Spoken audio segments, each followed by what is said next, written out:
This is the Abahub inflatable stand-up paddleboard, and in this video we're going to test it out on the water, but first let's take a closer look at what it comes with. Most importantly, it's probably this pump. It took me about 6 minutes to fill it up to 15 psi. It was a bit of a workout, but it did get the job done.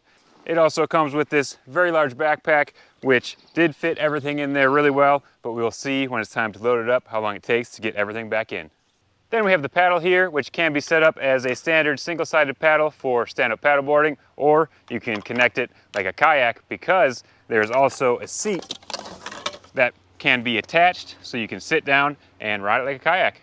Then it has this bag included as well, which have the instruction manual in there along with a patch kit, the fin, and a leash here to keep you attached to the board. Looks like that's everything included, so it's time to go try it out. Okay, we're at the lake now. Time to put the fin on. It says to take this out and slide it up into the groove here.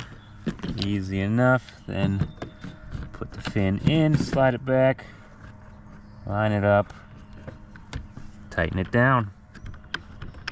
I'm going to start with the single bladed paddle here, so connect that, slide this in.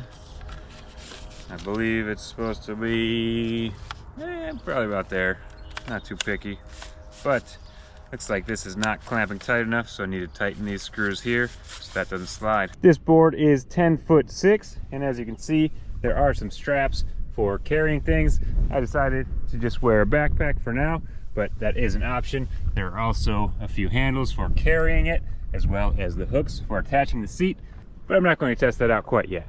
So far the board feels pretty stable, not super fast, but it is meant to be an all-arounder, so if it were less stable it could be quicker, but it's always a trade-off. We're going under the bridge and we're heading towards the creek.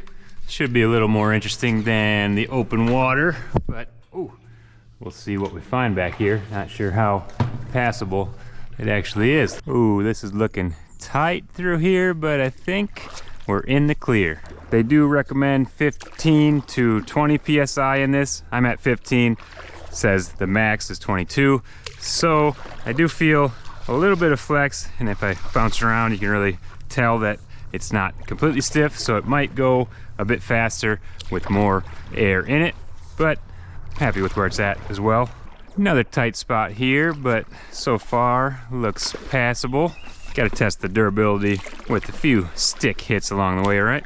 Just to show a little bit of that stability. I'm pushing quite a bit side to side to get some water on top, but I really don't even feel like I'm close to falling in. It really wants to center itself and keep you afloat. All right, we're going to switch rigs here. Hannah's going to try out the Abahub.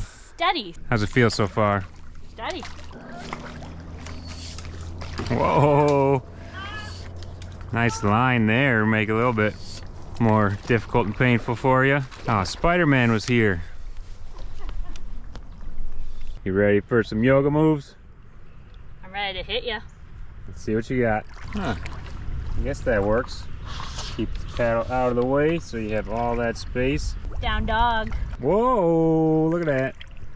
And go in. Down the pigeon. Child. Those look pretty easy. Let's see a tough one. Oh boy, I don't know where you're going with this.